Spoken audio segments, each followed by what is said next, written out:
Recently, the internet's really blown up, specifically Twitch and the online shooter space, because Riot Games' new shooter Valorant entered beta, and people have been streaming it, and people have been joining it, and my friends and I wanted to play it as well, but it wasn't as simple as just signing up and downloading it. There was sort of a randomness to the process, so while me and my friends waited to get the game, I decided to try out Counter-Strike, which is probably the game that Valorant gets its influence from the most. And me, as a person who grew up playing shooters mainly on consoles, I didn't grow up with Counter-Strike, although I did know about it and how famous and popular and how long its longevity has been. And within an hour of me downloading this game and playing a couple of casual rounds, I instantly recognized why this game is so special and how it's been able to last such a long time with very little in terms of changes of its core fundamental design. And that's what I'm going to be discussing in this video, because I honestly was blown away by the game design of Counter-Strike. I think it's arguably the most elegantly designed shooter I've ever played in my life. While pondering the design of Counter-Strike, I narrowed it down to two core concepts that this game absolutely nails, which allow it to succeed in being, one, a tactical shooter, two, a very competitive game, and three, made it such a large international success and gave it such a large following. The first key concept of its design that I noticed was that Counter-Strike is a very simple game in terms of the mechanics it has, but it's very complex in terms of mastering those mechanics. This game has a very low skill floor to enter, but a very high skill ceiling. So what do I mean by this? Counter-Strike is a very easy game to understand even if you don't play Counter-Strike. It uses modern guns, but it doesn't have a ton of them. It has just enough guns for what it needs. And then the guns generally serve the purpose you would think they would serve. Your M4 and your AK are your trusty assault rifles. The super duper long sniper rifle, well, that's your one-shot killing machine. If you have the giant Deagle Magnum pistol, well, then that's probably the most powerful pistol. And if you have something like a small Glock or a small handgun, then you know this gun probably doesn't do much damage.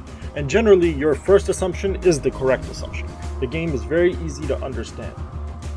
The next thing is this game has very few extra mechanics. It has basically the core of what's needed in a shooter. You can walk and move, and then you can point and shoot.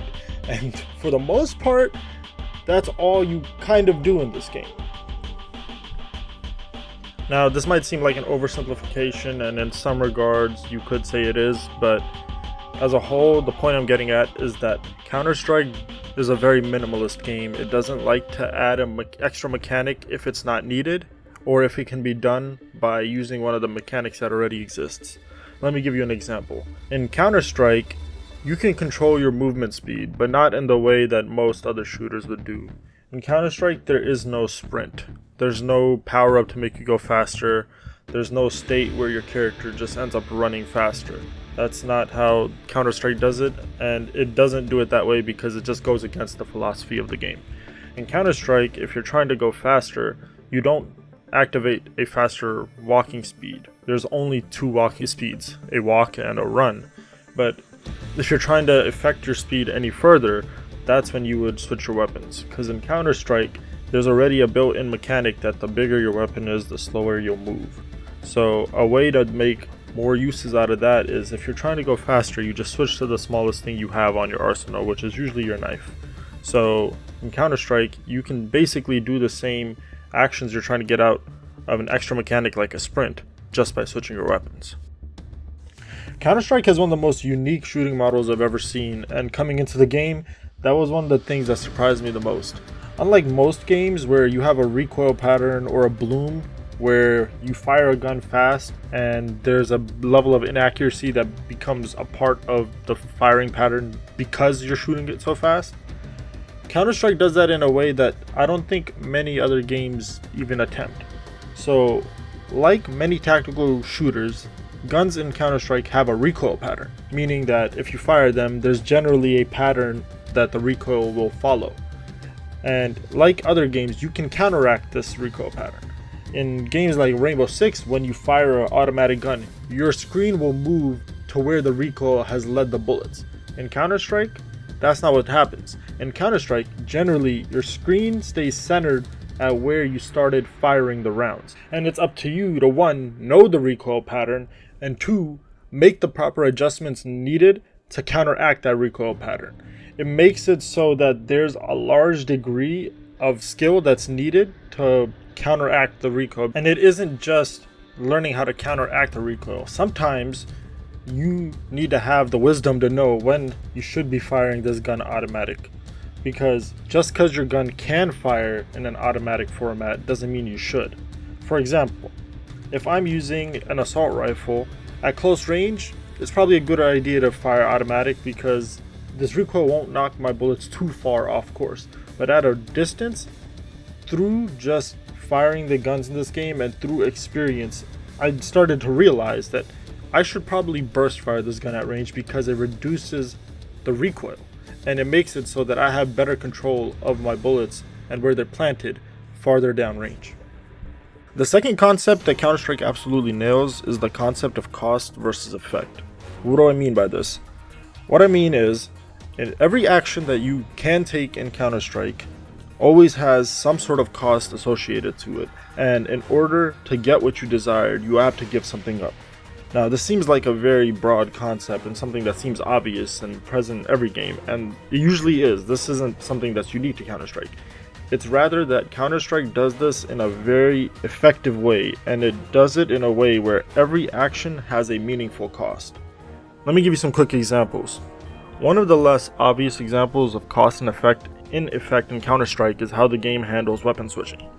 Now, in most mainstream shooters, weapon switching is pretty quick. It's sort of an activity that happens seamlessly and doesn't take much of your time. But Counter-Strike doesn't do it that way, because in Counter-Strike, there's an animation that plays every single time you switch your gun.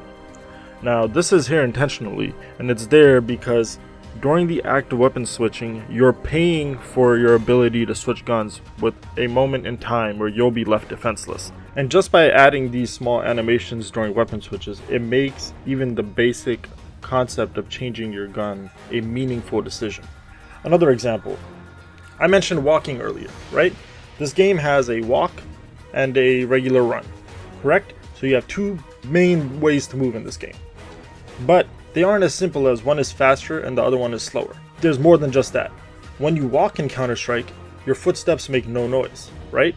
So you're giving up speed to boost your quietness. On the other hand, if you run like normal, you move faster, but you're also giving up your element of surprise. People can hear you coming. So just like that, whenever in Counter-Strike you are deciding to move, that's a thought that you need to consider before you take any action. This thought goes into almost every action you do in Counter-Strike.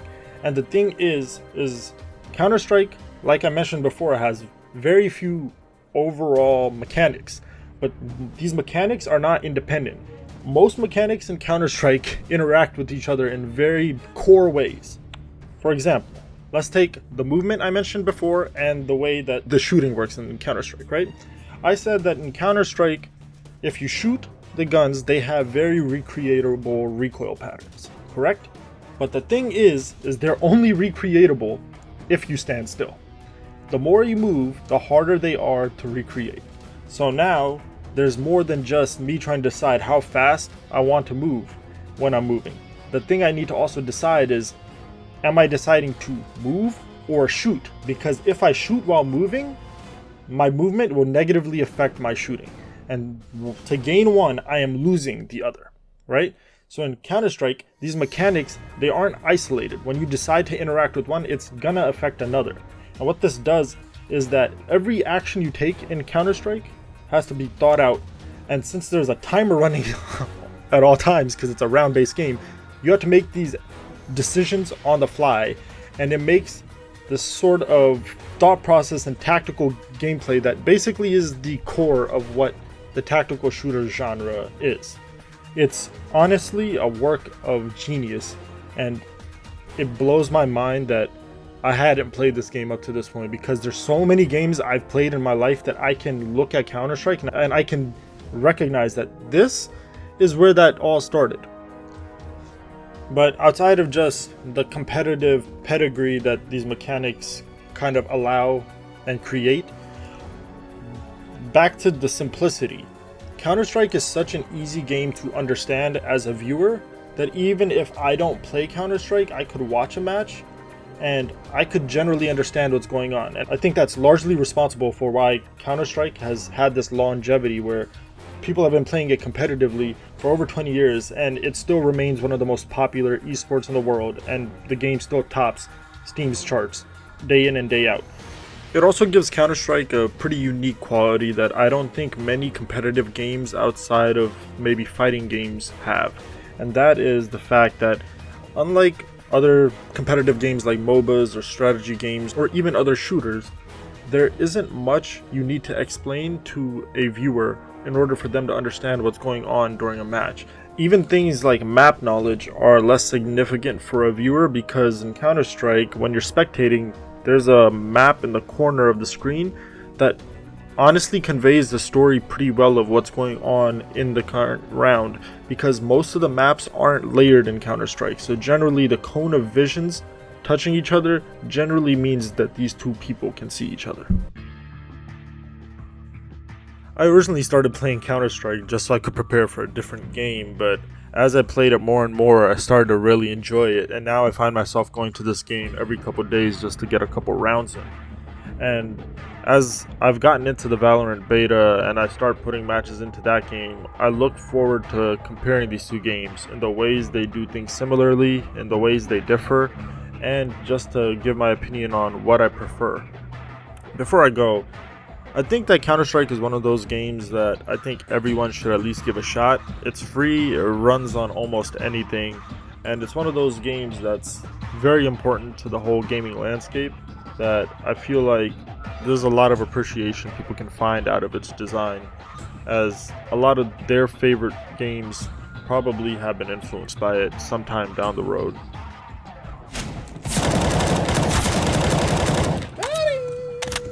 Yeah, your beard's looking big. Bruh.